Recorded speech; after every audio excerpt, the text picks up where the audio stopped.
आज 12th class का chapter number 9 उपसंयोजक यौगिक के बारे में अध्ययन करेंगे।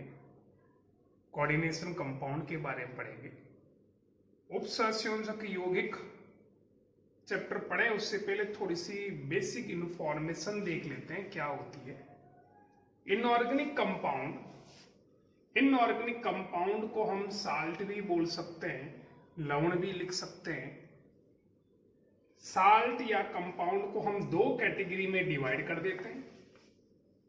नंबर 1 सिंपल साल्ट, सामान्य लवण।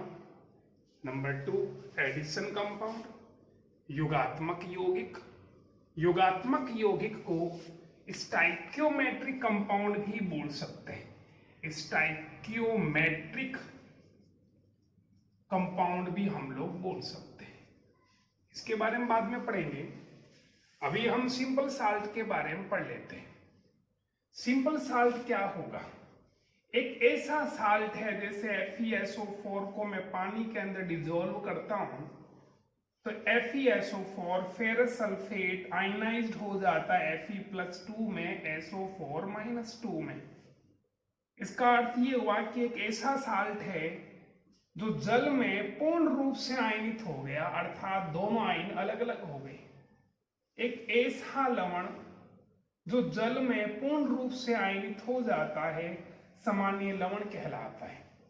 Such salt which completely ionized into ions in water are known as simple salt।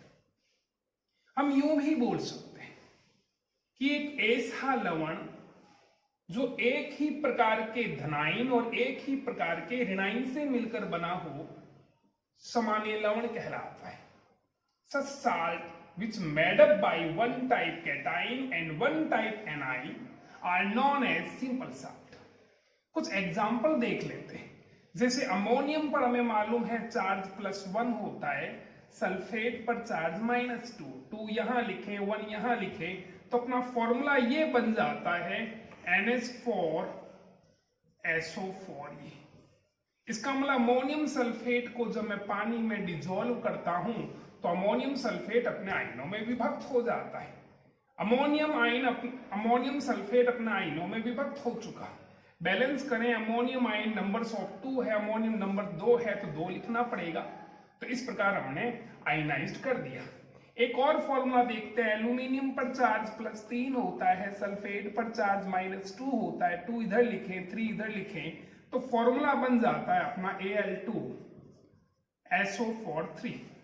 Aluminium sulphate को जब हम पानी के अंदर डिजोल्व करते हैं तो एल्यूमिनियम सल्फेट एल्यूमिनियम और सल्फेट में आयनाइज्ड हो जाता है। तो हमने देखा कि एल्यूमिनियम यहां पर 2 है, सल्फेट 3 है, तो इस प्रकार हमने बैलेंस कर दिया।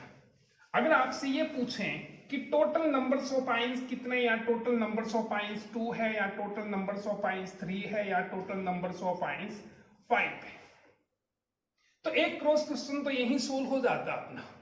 और अपना क्रॉस क्वेश्चन ये पूछते हैं आपसे कि इनके जलीय विलयन में कंडक्टिविटी किसकी अधिक होगी, चालकता सबसे अधिक किसकी होगी। तो हम देखते हैं कि इनमें से कौन सा एक्वस सॉल्यूशन ऐसा है जो कंडक्टिविटी ज्यादा शो करता है। तो ज्यादा शो वही करेगा, कंडक्टिविटी उसी की अधिक होगी जिसमें नंबर्स ऑफ आयंस ज्यादा हो। और नंबर्स ऑफ आयंस किसमें ज्यादा है? इसमें। इसका मतलब एल्यूमिनियम सल्फेट के जलीय विलयन की कंडक्टिविटी अधिक होती है। The conductivity of aluminum sulfate is higher compare these type salt। तो ये अपना सामान्य लवण हुआ। बात करते हैं एडिशनल कंपाउंड की। योगात्मक यौगिक क्या हुआ? जब हम सिंपल साल्ट को, किसी भी दो सिंपल साल्ट को, जैसे मान लेते हैं फेरस सल्फेट और अमोनियम सल्फेट, जब दो डिफरेंट सिंपल साल्ट को कंबाइंड करें तो एडिशनल कंपाउंड बन जाता है। इसके लिए आपको करना क्या पड़ेगा? दो सिंपल साल्ट को लेवें, उसको गर्म करें, उसको वाष्पित करें, वेपराइजेशन करें, उसका वाष्पित करेंगे तो एडिशनल कंपाउंड बन जाएगा। और यदि हम इन दोनों साल्ट को 1:1 रेशियो में शामिल करें, दोनों साल्ट को 1:1 रेशियो में कंबाइन करें तो साल्ट जो बनेगा वो कौन सा हुआ? तो इसका अर्थ ये हुआ कि हम एडिशनल कंपाउंड को हम दो कैटेगरी में डिवाइड कर देते हैं। एक हुआ द्विक लवण, डबल साल्ट। हम डबल साल्ट को एक नाम और दे सकते हैं, वो है अस्थिर संकुल यौगिक, unstable complex compound, unstable complex compound. एक नाम और दे सकते हैं इसको, हम लिख सकते हैं इसको जालक यौगिक, लैटिक कंपाउंड। क्या होगा वो अपन आगे पढ़ेंगे। और सेकंड नंबर जो है वो है अपना, जैसे चैप्टर का नाम ही यही है, तो सेकंड नंबर हुआ अपना उपसहसंयोजक यौगिक, उपसहसंयोजक यौगिक। इसका इंग्लिश नाम वही हुआ कोऑर्डिनेशन कंपाउंड, या हम इनको लिख सकते हैं संकुल, या लिख सकते हैं संकर, या लिख सकते हैं समन्वय,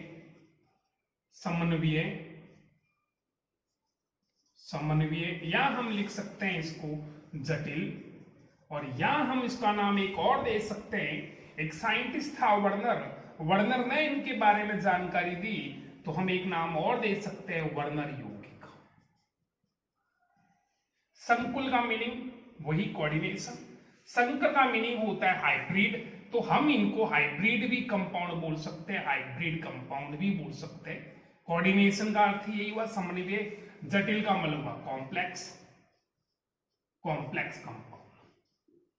तो उपसहसंयोजक यौगिक या संकुल यौगिक या संकर यौगिक या समन्वय यौगिक या जटिल यौगिक, और या फिर वर्नर कंपाउंड नाम दिया जा सकता है। वर्नर्स कंपाउंड के बारे में हम पढ़ेंगे। Coordination compound, complex compound, hybrid compound और वर्नर्स कंपाउंड क्या होता है उसके बारे में हम लोग पढ़ेंगे। तो सबसे पहले हम बात करते हैं कि डबल साल्ट क्या होता है, द्विक लवण क्या होता है। जब हम दो सिंपल साल्ट को 1:1 में मिलाएं तब तो बनता है डबल साल्ट, और यदि 1:1 ना हो तो बनता है कोऑर्डिनेशन कंपाउंड। स्पेलिंग, इसकी डेफिनेशन स्पष्ट है कि यदि दो भिन्न सामान्य लवणों को समान अनुपात में, अर्थात 1:1 में, अर्थात स्टाइक्योमेट्रिक अनुपात में, अर्थात आणविक अनुपात में मिलाया जाए और वाष्पित किया जाए तो बना कंपाउंड ही कहलाता है डबल साल्ट, द्विक लवण। मैं एक बार वापस क्लियर कर देता हूं कि जब दो भिन्न भिन्न लवणों को 1:1 अथवा स्टाइक्योमेट्रिक अनुपात अथवा आणविक अनुपात अथवा समान मात्रा में मिलाकर गर्म करके वाष्पित किया जाए तो बना कंपाउंड ही द्विक लवण कहलाता है, डबल साल्ट कहलाता है। का हम एक एग्जांपल देख लेते हैं। जैसे हम फेरस सल्फेट और अमोनियम सल्फेट को पानी के साथ गर्म करके वाष्पित करें, लेकिन याद रखें अनुपात कितना होना चाहिए, रेशियो कितना होना चाहिए, 1:1। तो अब जो फॉर्मूला बनता है वो बनता है फेरस अमोनियम सल्फेट, जिसको हम मोर लवण बोलते हैं, मोर साल्ट बोलते हैं हम इसको। तो मोर साल्ट बोलेंगे। फेरस अमोनियम सल्फेट जो बना है वही क्या है, वही अपना डबल साल्ट है, द्विक लवण है। तो डेफिनेशन क्लियर है। तो इसका मीनिंग ये हुआ कि जब दो भिन्न भिन्न सामान्य लवणों को 1:1 अथवा आणविक अनुपात, इसको हम लिख सकते हैं आणविक अनुपात, मॉलिक्यूलर रेशियो में अथवा स्टाइक्योमेट्रिक अनुपात में मिलाकर वाष्पित करें तो प्राप्त लवण ही द्विक लवण कहलाता है, जैसे फेरस अमोनियम सल्फेट।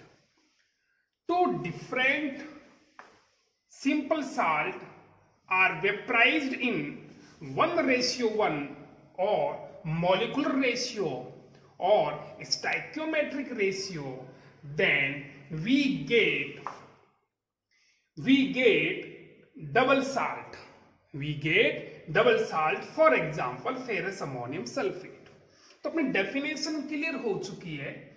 डेफिनेशन एक बार वापस रिपीट कर देता हूं कि जब दो सामान्य लवणों को 1:1 में वाष्पित करके गर्म किया जाए तो प्राप्त पदार्थ ही द्विक लवण कहलाता है। ये अपनी डेफिनेशन क्लियर हो चुकी है। एक बार वापस बोल देता हूं, when two different type simple salt vaporized in 1:1 or molecular ratio or stoichiometric ratio, then obtained compound is known as double salt.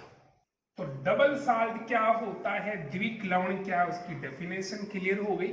हम डबल साल्ट के कुछ एग्जाम्पल देख लेते हैं और ये एग्जाम्पल काफी बार एग्जाम में पूछे गए। तो अपना 1 नंबर एग्जाम्पल हम बात करते हैं जो दिया हुआ है, वही फेरस अमोनियम सल्फेट, या इसको अपन लिख सकते हैं मोर साल्ट, मोर लवण, मोर साल्ट के बारे में फॉर्मूला क्या है वो देख लेते हैं। तो सेम दिया है कि जब ये आपस में मिलेंगे तो इसका मीनिंग हुआ FeSO4 डॉट, और ये इसका फॉर्मूला बनता है अमोनियम सल्फेट। दो सिंपल साल्ट को बांधे रखने के लिए, बाइंडिंग करने के लिए आपको 6 वाटर मॉलिक्यूल्स की आवश्यकता पड़ेगी। तो ये जो फॉर्मूला अपना बन गया, यही बना है फेरस अमोनियम सल्फेट। इसको हाइड्रेट बोलते हैं अपन। एक और एग्जाम्पल देखते हैं, एग्जाम्पल नंबर 2, जिसको अपन बोलते हैं पोटास एलम, और हम लोग इसको फिटकरी भी बोलते हैं, फिटकरी। तो फिटकरी, या हम इसको लिखते हैं पोटास एलम। तो पोटास एलम का फॉर्मूला क्या है? पोटास का मतलब पोटेशियम हो गया, एलम का मतलब एल्यूमिनियम हो गया। इन पर चार्ज आप लोगों को पता है। सल्फेट पर चार्ज होता है -2, 2 यहाँ लिखें, 1 यहाँ लिखें, तो अपना फॉर्मूला बन गया K2SO4। पोटेशियम सल्फेट एक सिंपल साल्ट बन गया, और एक और सिंपल साल्ट बना देते हैं यहाँ पर जोड़कर, तो ये फॉर्मूला बन जाता है ये एल्यूमिनियम सल्फेट। दो सिंपल साल्ट को आपने कंबाइंड किया। इसको कंबाइंड करने के लिए हमें इतने वाटर मॉलिक्यूल्स की आवश्यकता पड़ेगी, 24 जल के अणुओं की आवश्यकता पड़ेगी। तो ये फॉर्मूला बन गया पोटास एलम का। और एक फॉर्मूला और अपन लेते हैं, तो एक फॉर्मूला और देख लेते हैं, इसका नाम है कार्नेलाइट। तो कार्नेलाइट क्या होता है? कार्नेलाइट क्या होता है? इसका फॉर्मूला ये है पोटेशियम क्लोराइड डॉट, और एक हुआ MgCl2 मैग्नीशियम क्लोराइड, 6 जल के अणु। तो इस प्रकार ये 6 जल के अणु, इस प्रकार जो फॉर्मूला बना है वो कार्नेलाइट। इन 3 फॉर्मूलों को आप याद करें, ये काफी बार पूछा गया है फेरस सल्फेट और पोटास एलम का। मैं डबल साल्ट के बारे में कुछ इंफॉर्मेशन और दे देता हूं कि डबल साल्ट क्या होता है। गौर करें अपन तो हम देखेंगे कि यहां पर 2 टाइप के कैटाइन है और 1 टाइप का एनाइन है।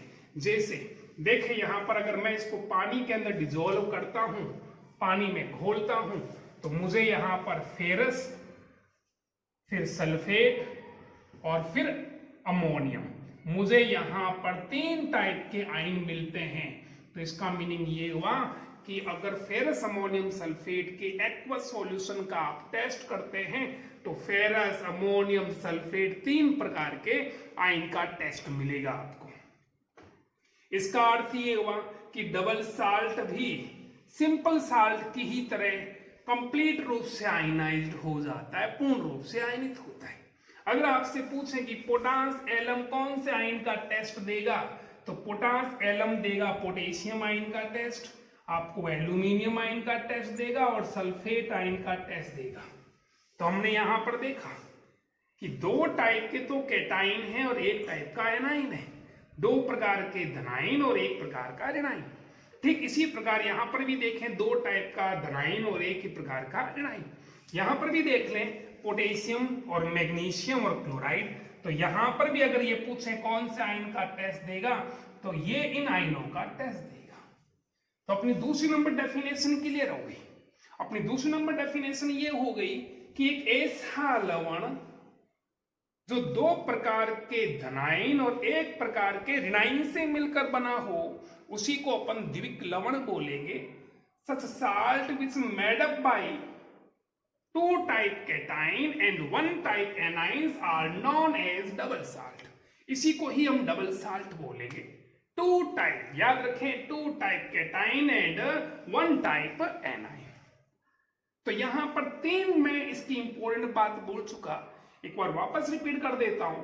Number 1, simple salt same ratio में कंबाइन करेंगे तो डबल साल्ट बनेगा।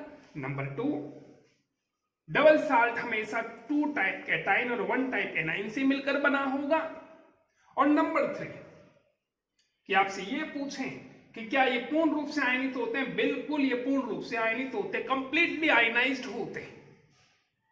3 हमने इंपॉर्टेंट बात बोली। और चौथी नंबर बात, क्रॉस क्वेश्चन जो बनता है वही बन जाता है कि फेरस अमोनियम सल्फेट का जलीय विलयन कौन से आयन का टेस्ट देगा? तो aqueous solution of ferrous ammonium sulphate give इंड्यूसली test of ferrous ammonium and sulphate. इन 3 टाइप के आयनों का टेस्ट देगा। और एक 4th नंबर बात देख लेते हैं कि डबल साल्ट जितने भी बनाए हैं हमने, ये सिर्फ सॉलिड स्टेट में ही स्टेबल है, ठोस अवस्था में ही स्थायी। 4th नंबर जो बात ये हो गई कि जितने भी टाइप के ये डबल साल्ट है, ये डबल साल्ट सिर्फ सॉलिड स्टेट में ही स्टेबल होंगे, ठोस अवस्था में ही स्थायी होंगे। These salts are stable in only solid state. Number 5 बात, नंबर 5 कि जितने भी मेटल होंगे, जैसे फेरस, एल्यूमिनियम, ये जितने भी मेटल होंगे ये कॉमन ऑक्सीडेशन स्टेट में होंगे, सामान्य ऑक्सीडेशन स्टेट में होंगे, इनका ऑक्सीडेशन नहीं होगा। जैसे यहां पर देखेंगे कि फेरस जो है Fe+2 ऑक्सीडेशन स्टेट में है, तो ये कभी भी +2 से +3 ऑक्सीडेशन स्टेट में नहीं जाएगा, ये हमेशा +2 ही ऑक्सीडेशन स्टेट में रहेगा, अर्थात कॉमन ऑक्सीडेशन स्टेट ही शो करेगा, सामान्य ऑक्सीकरण अवस्था ही शो करेगा। तो ये हुआ आज अपना डबल साल्ट। क्या हुआ? Double salt, simple salt same ही हुए। किस दृष्टि से? इस दृष्टि से कि दोनों ही जल में पूर्ण रूप से आयनित होते हैं। डिफरेंट ये हुआ दोनों में कि सिंपल साल्ट जो है वो 1 टाइप कैटाइन और 1 टाइप एनाइन से मिलकर बना है, जबकि डबल साल्ट जो है वो 2 type cation and 1 type A9 से मिलकर बना है। ये इन दोनों में कॉमन बात हो गई।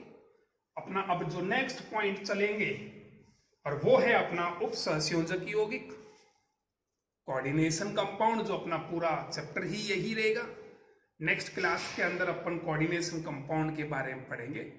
आज की क्लास अपनी यही होगी। आपका बहुत बहुत धन्यवाद। Thank you.